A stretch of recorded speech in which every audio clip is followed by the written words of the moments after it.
From San Jose, in the heart of Silicon Valley, it's theCUBE, covering Big Data SV 2016.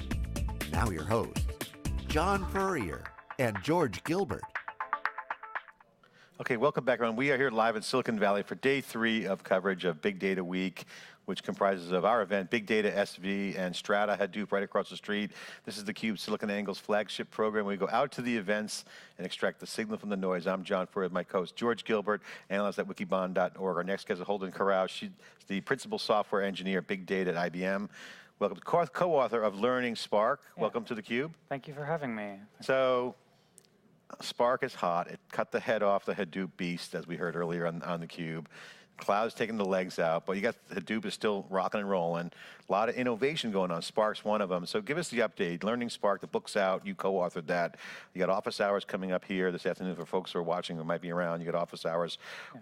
What's going on? I mean, how advanced is Spark? Where's the progress bar? I mean, certainly the Big Data Spark Summit was interesting east, and now got the West one coming up. What's the update? Yeah, so I think there's a lot of really exciting things happening in Spark, and the big thing is Spark 2.0 is coming this year, right? And that's really exciting, because it's an opportunity to sort of like get rid of some of the dead weight, the like things that have built up in some of the cruft, and also a lot of really new exciting things, right? Like sort of going from the RDD model to the data set model, and allowing people to mix functional and relational queries together really, really easily, and sort of bring their expertise together, so that like maybe a more traditional business analyst can more easily work with Spark and have that work productionized by traditional data engineers. Is that a polite way of saying the hardcore Spark developers have to kind of mainstream it? Because I mean, Spark has been an example of what I call the the developers that eat glass and spit nails, the DevOps guys that pioneered a lot of the stuff we saw with the early cloud days.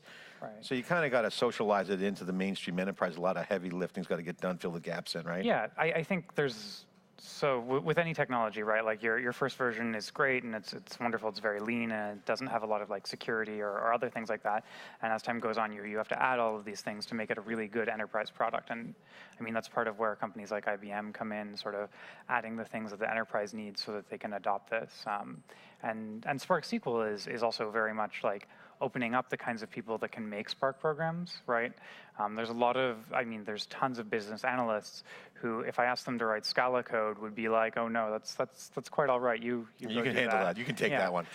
But I mean, I don't have the time to help all those business analysts, right? And so it's really powerful to be able to give them the tools that they're used to working with, and being able to work with actually really, really large scale data at sort of the speeds that Spark is. So Spark SQL is really great there. And the data set thing especially makes it a lot easier for us to sort of mix the more traditional like relational queries that the business analysts might come up with, and then in the few cases where it's like, oh, this part's really slow, I need to redo it for performance, it's really easy to sort of like do the nitty-gritty engineering parts without having to sort of shift between systems and different paradigms. The other tools kind of integrate in. It's a lot of integration. Obviously, IBM has the big Spark investment, and you're involved in that. What's your take on that? Where is that investment? Because a lot of folks see IBM as validation, as a big player, but they're donating a lot to the community. They are, and so I work at the Spark Technology Center in San Francisco, where we're focused on just open source Spark, and it's a really great thing. There's people also working on libraries on top of Spark, right? Like SystemML brings a lot more machine learning capabilities on top of Spark as well. I don't work on it personally, but they're in the same office with me, so they're clearly cool people. They're in the elevators. And we plan to steal some of their code and bring it into Spark when they're not looking. But it's a lot of really smart people doing a lot of productionizing of Spark. And if you look at sort of where the contributions are coming, you can see that a lot of them from IBM have especially been focused on Spark SQL, and sort of after that, like the machine learning libraries are the next sort of area of focus in terms of the number of contributions that we've been getting into Spark.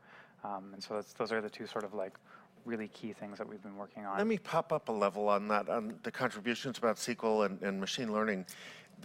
We were talking earlier about the huge sort of investment IBM made 16 years ago, no, maybe 17 years ago in Linux, and all the software they ported to it, and how it legitimized Linux, because there was the proprietary flavors of Unix at the time, and then there was Windows, which was still teething.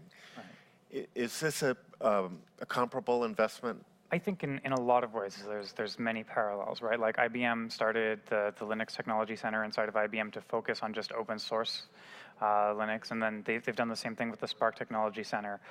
But beyond the parts that are just focused on the open source, right? There's this massive shift internally to bring a lot of things to run on top of Spark, and so I field/ignore a fair amount of questions from product teams about how to get their things better working on Spark. But so there's a lot of IBM products which are starting to come towards using Spark as their execution engine. In the same way that we were seeing a lot of the open source Hadoop products are also switching from traditional MapReduce as their execution engine to using Spark, right? Like, you can't make new machine learning algorithms inside of Mahout anymore if it's not in Spark, and there's Hive on Spark is coming, right? All these things that have used. It's a bandwagon kind of thing going on with Spark big time right now. Yeah, everyone's essentially gone, well, my old execution engine, that was nice, but this new thing is so much better. It's worth it. And like, it's a huge investment to port all of this code, but the returns are just, it's so amazing in terms of like, you're able to handle problems of just a completely different scale.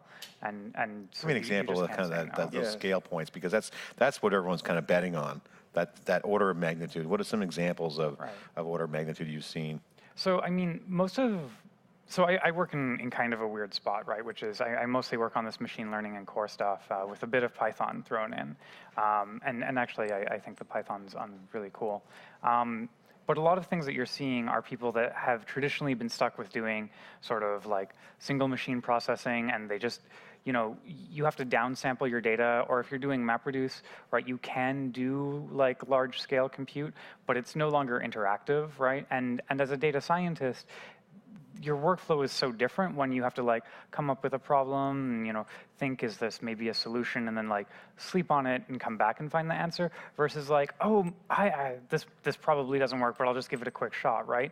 And you find so many more things when you're able to do your large scale stuff interactively. So basically the cadence of how someone actually thinks matches the environment. Maybe versus not quite, right? Like you still might have to go get a cup of coffee for a really complex thing, but it's you don't lose not, a day, though. You don't lose your step, basically. You kind of get a little bit of a pause. Can you give us some more concrete examples of products that are now moving their execution engines over to Spark, and then the change in that in sort of the cycle time, sort for of the using responsiveness? them? So since I just work on the engine itself, I actually don't work on the products that much, so I don't have too much experience with what the products themselves are in terms of their changes.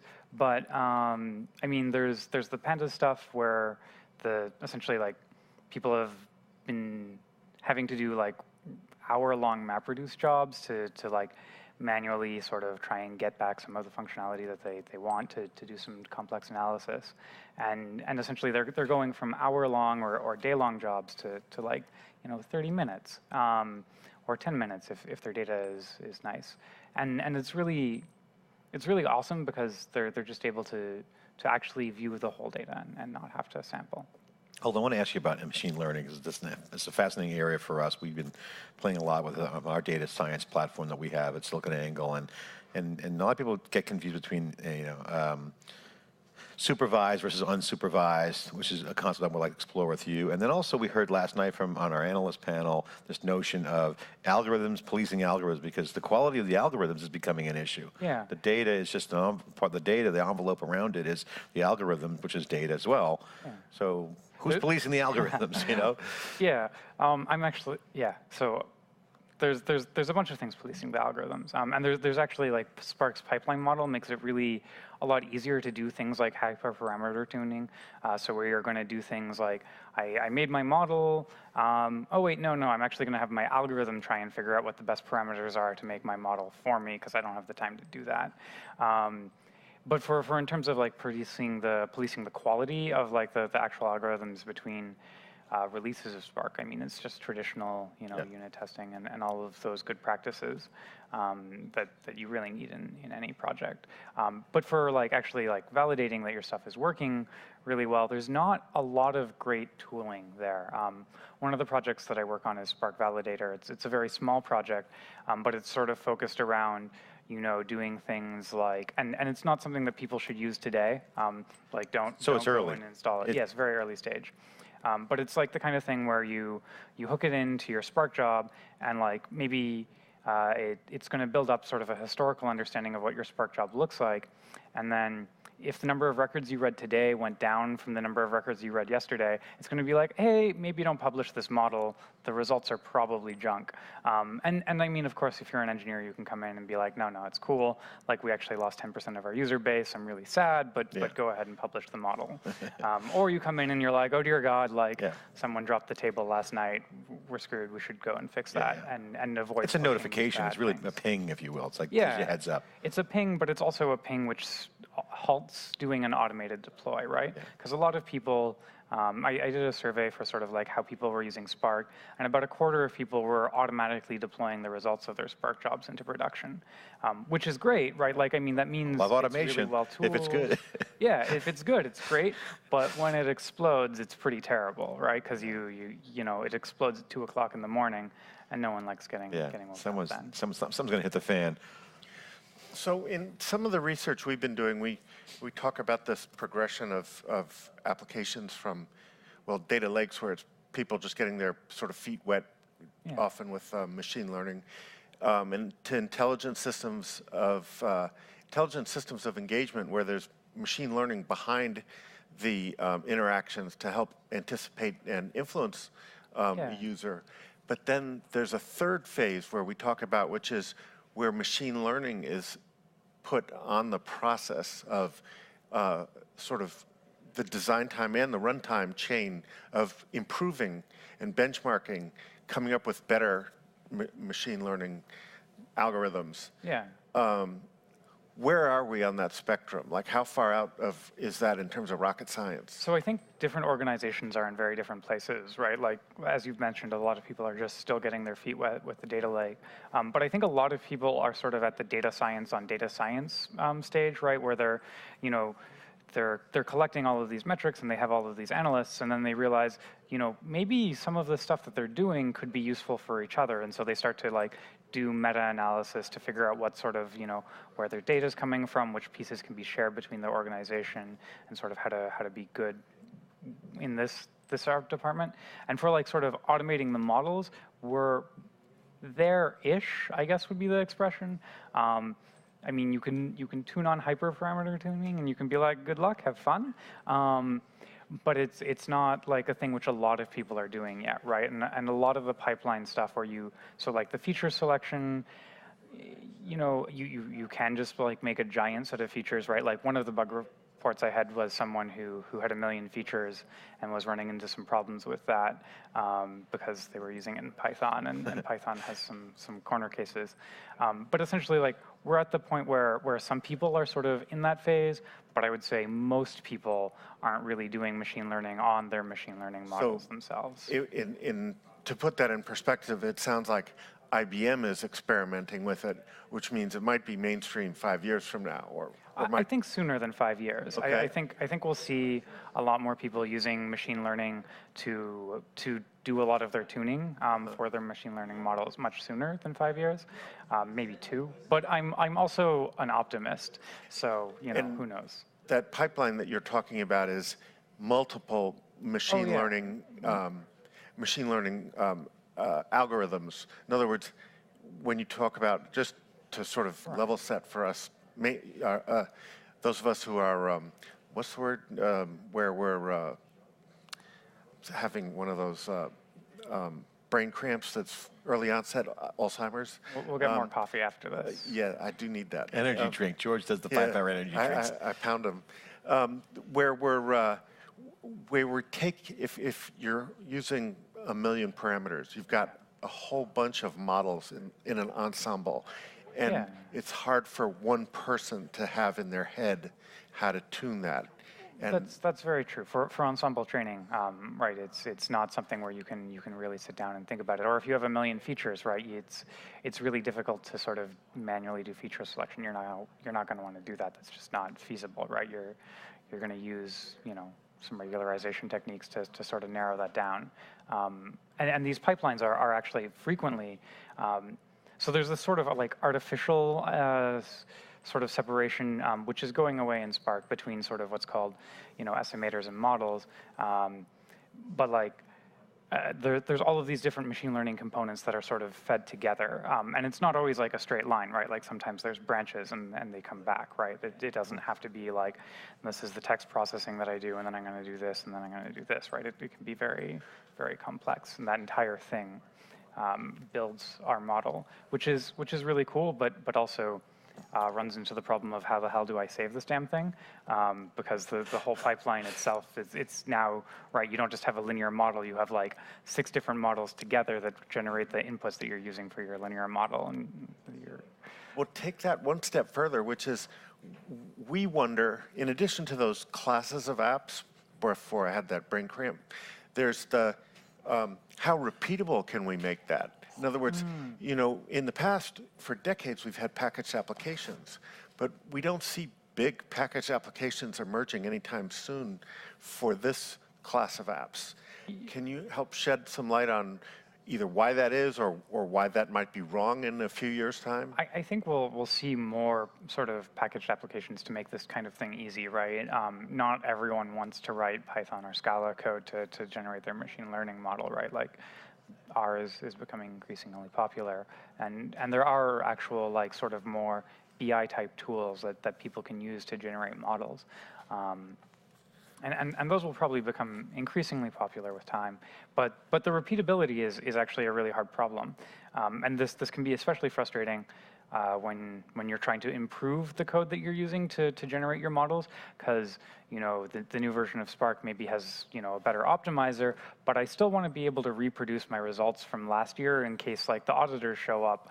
It'd be really nice if I wasn't just like, yeah, that's how it worked last year. Don't worry, I want to be able to show them what I did, and I think that goes back somewhat to export support, right? And with having good export support, I think we'll also get a better idea of like being able to store this additional state information so that we can actually reproducibly train our models, and we can actually be like, okay, so if I just changed the data but I kept everything else the same, like how would things be? Or if I keep all my data the same and I just change my model, like how are things? And that's not maybe something which works super well today, but I think we're getting there really quickly. And there's been a lot of improvements in sort of this exporting and keeping all this information that we need.